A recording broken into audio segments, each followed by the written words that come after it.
Beh, grazie Gianluca. Allora, io sono Gianluca Busato, sono qui questa sera non in veste di rappresentante del movimento politico del quale faccio parte, ma per presentarvi un'iniziativa che va oltre i partiti, un'iniziativa che va oltre l'appartenenza, diciamo, ideologica ed è trasversale, quindi un qualcosa proprio che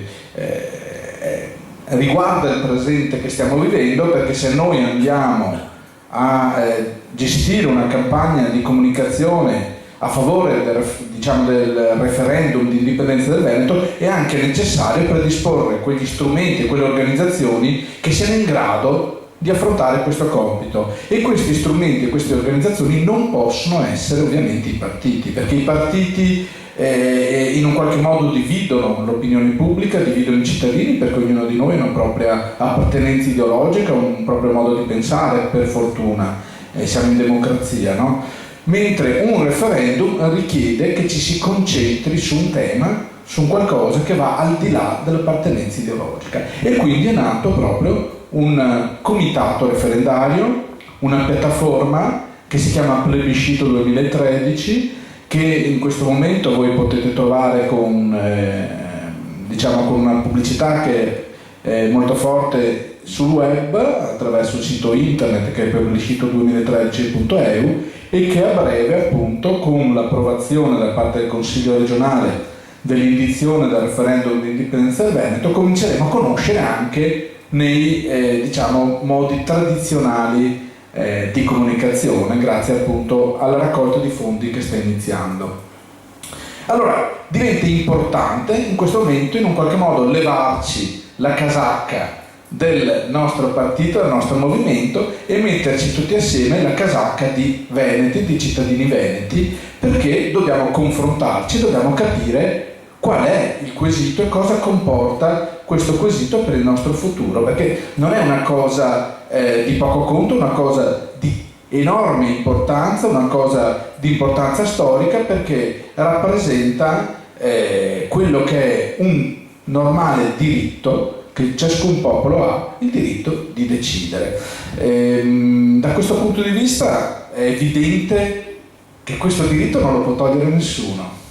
Si fa un gran parlare di democrazia, si fa un gran parlare di questioni di principio e giuridiche, ma se c'è un principio che è intoccabile è quello che prevede che la sovranità risieda nel popolo, e il referendum di indipendenza del Veneto prevede proprio questo, che questa sovranità ritorni e venga esercitata da quel popolo che ne è l'unico titolare. Allora, guardiamo bene che questo è un fenomeno, tra l'altro, che non ci isola dal mondo, anzi è un fenomeno che si inserisce perfettamente in un qualcosa che sta avvenendo e sta contraddistinguendo lo sviluppo umano a livello mondiale. Lo sta contraddistinguendo da un punto di vista statistico, per esempio. Pensate solo che nel dopoguerra gli stati indipendenti erano poco più di 70, 74 per la precisione. Oggi gli stati indipendenti sono 200. Sono praticamente triplicati, e questo è un fenomeno che si spiega in un modo semplice se noi pensiamo che è l'altra faccia della medaglia di quel fenomeno che è noto come globalizzazione. Vale a dire, nel momento stesso in cui diventa semplice per ogni impresa, per ogni cittadino vendere le proprie merci, comunicare con il resto del mondo, spostarsi nel resto del mondo, è altrettanto chiaro che assume meno importanza il fatto di avere un mercato domestico grande, come per esempio poteva averlo nell'Ottocento, in cui invece c'era un periodo di guerre, in cui c'erano delle dogane, in cui c'era una difficoltà di muovere le nostre merci e di comunicare con il resto del mondo. Oggi, anzi, paradossalmente, questo che è un qualcosa che noi tutti, molti di noi insomma stanno provando, perché o abbiamo viaggiato, o abbiamo i nostri figli che viaggiano, o abbiamo un'impresa che vende nel mondo, o conosciamo e vediamo nel nostro territorio le imprese che vendono nel mondo, oppure compriamo prodotti da tutto il mondo, è un qualcosa che in un qualche modo capiamo, ma ciò che limita questo fenomeno paradossalmente è proprio la presenza di questo leviatano, di questa organizzazione che è frutto del secolo scorso e che è lo Stato italiano. Allora, noi capiamo da questo punto di vista che quindi quello che nell'Ottocento, secondo una certa visione, che poteva avere anche un certo senso, era un qualcosa che poteva aiutarci, oggi è qualcosa che ci limita, ci frena e ci impedisce appunto di raccogliere quelle sfide della modernità. Questo spiega in un qualche modo, da un punto di vista quindi naturale, perché il mondo sta andando verso la creazione di nuovi piccoli stati più efficienti, perché questi piccoli stati più efficienti sono in grado di essere flessibili, di prendere quelle decisioni che sono sempre più veloci, sempre più importanti per riuscire a vivere in una situazione generale che è più turbolenta dal punto di vista socio-economico, e quindi permettono ai propri cittadini di affrontare meglio appunto la modernità. Un piccolo esempio viene dalla classifica mondiale degli stati con il più alto indice di benessere. Non parlo di in qualche modo di grandezza, voi avete presente, no? Si parla degli stati potenti, no? I grandi imperi, no, io parlo di benessere dei cittadini. Ecco, gli stati, i primi 10 stati al mondo per benessere dei cittadini sono stati con una media di circa di 5 milioni di abitanti. L'unica eccezione sono gli Stati Uniti d'America. Se noi andiamo a vedere questo fenomeno e lo cerchiamo di capirlo alla luce per esempio di quello che è lo sviluppo dell'Unione Europea, ci rendiamo conto che 2/3 degli Stati membri hanno meno di 5 milioni di abitanti. Ma allora qual è l'eccezione? Qual è l'anomalia da questo punto di vista? L'anomalia è proprio lo Stato italiano e gli stati come l'Italia, di cui l'Italia rappresenta l'esempio peggiore. L'anomalia sono questi grandi stati che sono degli stati impacciati, sono degli stati, come dire, obesi, sono degli stati che non riescono a far sì di inserirsi in questa situazione moderna che stiamo vivendo. E questo spiega perché, per esempio, in altre regioni storiche, in altre aree produttive, oltre che regioni storiche d'Europa, è partita una grande onda di cambiamento e di indipendenza, di richiesta di indipendenza, che in realtà non è altro che la continuazione di un fenomeno che inizia da inizio Novecento. Io vorrei chiedere a quanti dei presenti in sala, per esempio, sono a conoscenza del fatto che uno Stato come la Norvegia prima del 1905 non fosse uno Stato indipendente e facesse parte di un impero che era l'impero svedese. Oggi noi tutti siamo abituati a pensare a una Norvegia come uno Stato indipendente, e lo stesso la Finlandia, che invece era sotto la Russia. Allora, da questo punto di vista è evidente che questo fenomeno, che ha fatto sì che per esempio nel 1905 la Norvegia, attraverso un referendum, ottenesse la propria indipendenza dall'impero svedese, sia lo stesso fenomeno che poi ha visto appunto la nascita della Finlandia, ma la nascita di tantissimi altri paesi, che appunto dalla Scandinavia, che per vari motivi rappresenta sempre un esempio di massima responsabilità umana, ad altri paesi che negli anni 20, per esempio in Australia, nelle vecchie colonie del Commonwealth, la Nuova Zelanda, ha visto appunto questi paesi diventare indipendenti, ma poi avvicinandoci a un periodo più vicino a noi ha visto l'India diventare indipendente, poi ha visto tutti quei paesi che hanno vissuto l'era post-coloniale diventare indipendenti, paesi dell'Africa, paesi di tantissime parti del mondo, dell'Asia, e ultimamente molti di noi se lo ricorderanno proprio da poco più di 20 anni, per esempio a me viene in mente, scrivevo l'altro giorno l'esempio dell'Estonia, no? Un'Estonia, un piccolo paese, una repubblica baltica che faceva parte fino al 1991 dell'Unione Sovietica, dell'impero diciamo sovietico, e che nel 91 si è riconquistata la propria indipendenza, che già aveva nel 1918 tra l'altro. L'Estonia in poco più di 20 anni da paese comunista è oggi diventato un esempio nel mondo per l'innovazione. Pensate un po' che è un paese nel quale si vota attraverso internet, è un paese in cui la vita anagrafica nazionale si consuma attraverso la rete. Le carte d'identità sono delle carte d'identità digitali, è una tesserina, ma può anche essere semplicemente un identificativo digitale che spiega chi sono le persone senza bisogno di burocrazia. È uno Stato in cui, per esempio, il diritto alla rete è un diritto costituzionale. Allora, noi capiamo che un piccolo Stato come l'Estonia, per citare una sola cosa che magari molti di noi conoscono, non so quanti usano il computer, ma Skype, non so quanti di voi lo usano, è una grande azienda di comunicazione che ora è stata comprata dalla Microsoft, è un'azienda che ha creato uno standard mondiale nella comunicazione digitale e è un'azienda estone. E non parlo solo di Estonia, abbiamo appunto la Lituania, la Lettonia, la Cechia, la Slovacchia, la Slovenia, e per venire più a noi, più vicino a noi, abbiamo il Montenegro. Pensiamo al Montenegro che nel 2006, quando era ancora all'interno di uno Stato unitario con la Serbia, la Repubblica Jugoslava, Serbia, che vedeva appunto la Serbia e la Macedonia ancora uniti, ha svolto un referendum di indipendenza del Montenegro, svolto sotto monitoraggio internazionale,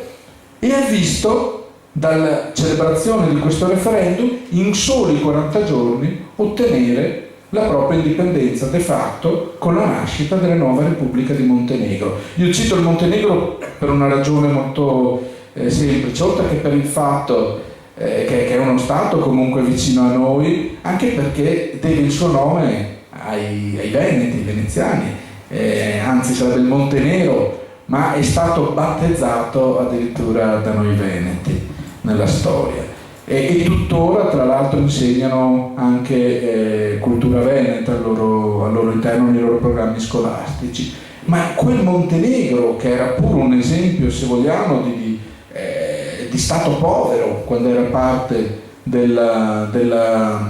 uno Stato unitario della Jugoslavia, oggi è uno Stato che da un punto di vista fiscale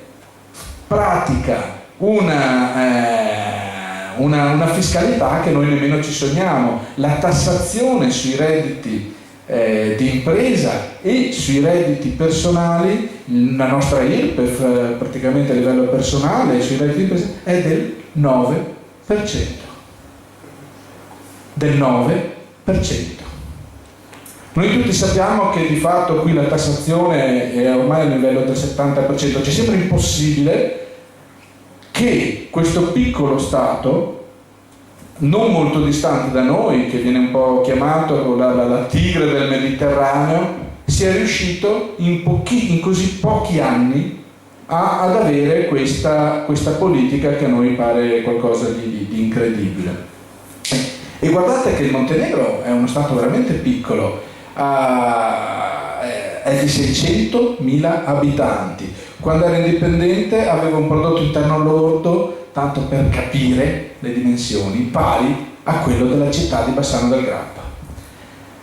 quando è diventato indipendente. Allora, io non capisco, noi non capiamo da questo punto di vista, e poi questo fenomeno è continuato perché hanno ottenuto l'indipendenza negli ultimi anni la Groenlandia, il sud del Sudan.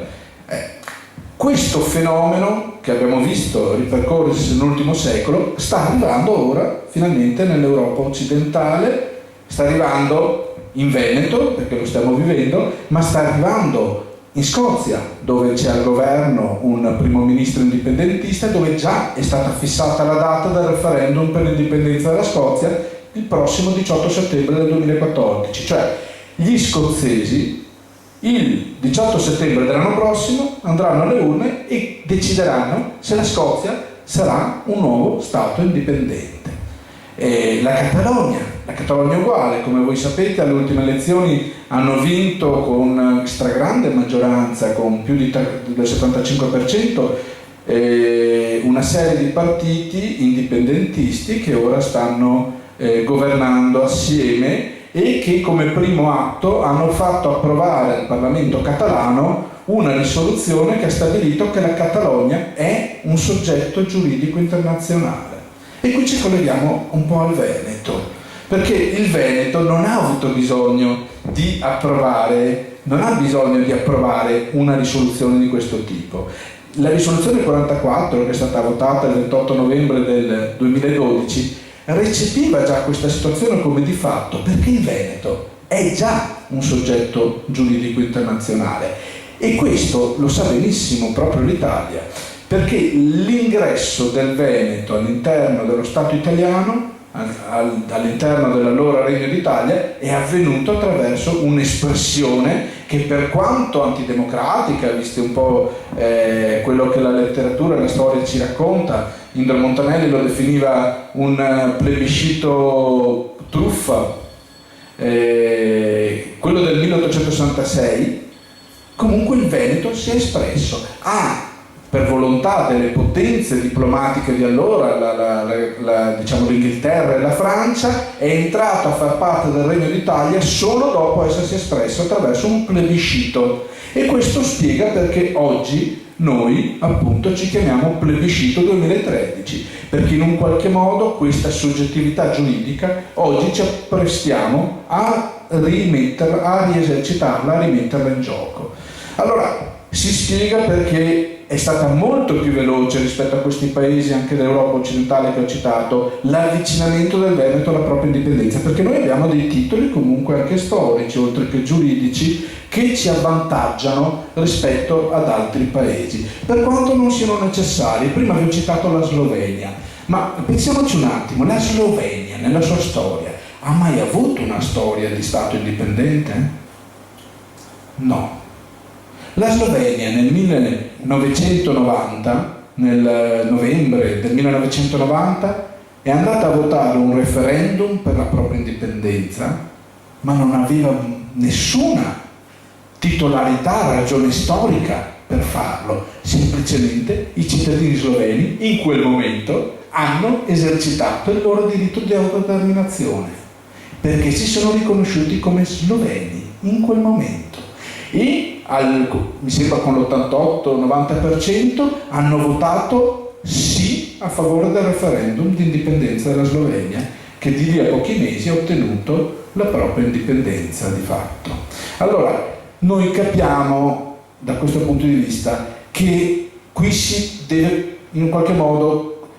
far nostra questa consapevolezza, e per questo serve questa organizzazione, questo comitato referendario, perché noi ora ci troviamo a doverci alzare in piedi come cittadini veneti e a fare come hanno fatto gli sloveni, come si apprestano a fare gli scozzesi, come hanno fatto i groenlandesi, come hanno fatto i montenegrini, e a pronunciarci sulla nostra indipendenza. Ma per fare questo noi dobbiamo informare i nostri concittadini, dobbiamo far sapere loro che c'è questa grande opportunità. E qui vengo un attimo al presente però, perché è abbastanza importante cogliere la situazione in cui viviamo. Noi tutti diamo per scontato e ci stiamo avvicinando a questo momento con grandi aspettative. Però per far sì che questo si trasformi e diventi un qualcosa di effettivo, dobbiamo essere consapevoli che martedì prossimo, quando si riunisce il Consiglio regionale, dobbiamo riuscire ad esercitare, a trasportare ai nostri rappresentanti istituzionali questa nostra stessa convinzione. Dobbiamo far sì che i consiglieri regionali, i 60 consiglieri regionali che si riuniscano, prendano in mano la loro responsabilità e votino a favore dell'indizione di un referendum di indipendenza. Non ci sono più scuse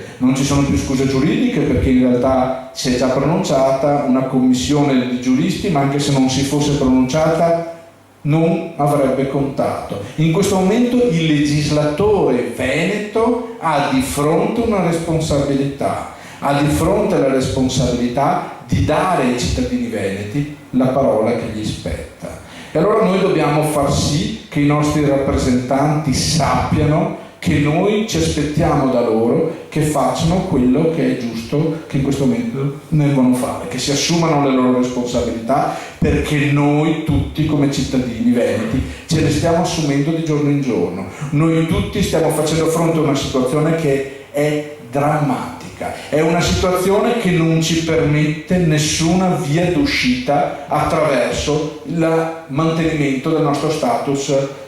sotto l'Italia, sotto il tacco italiano. Noi tutti siamo consapevoli che l'Italia è un sistema fallito. Noi tutti siamo consapevoli che l'Italia è un sistema irriformabile. Io sfido chiunque in questa sala a dare anche solo 1 euro, 10 euro, 50 euro ai rappresentanti della classe politica italiana e a pensare che li gestiscano per bene. Io sfido chiunque qui dentro a pensare di dare in mano il nostro destino a questa rappresentanza politica, a questo sistema che ormai ha raggiunto dei livelli di inqualificabilità che sono un'assoluta vergogna per il mondo. Allora io dico che noi tutti dobbiamo avere la consapevolezza che in questo momento si sta per compiere il nostro destino, ma per farlo dobbiamo far sentire forte la nostra voce di cittadini ai nostri rappresentanti istituzionali, e dobbiamo farla sentire forte non da sudditi ma da cittadini, perché i nostri rappresentanti sono lì al nostro servizio e in questo momento devono fare assolutamente quello che tutti noi vogliamo che facciano.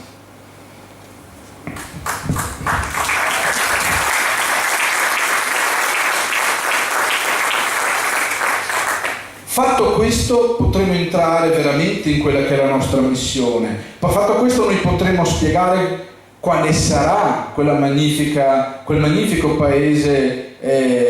di opportunità che sarà la nuova Repubblica Veneta, perché è questo che noi dovremo andare a decidere, se restare all'interno di questa situazione oppure, per dare una risposta per esempio a quello che i coraggiosi sindaci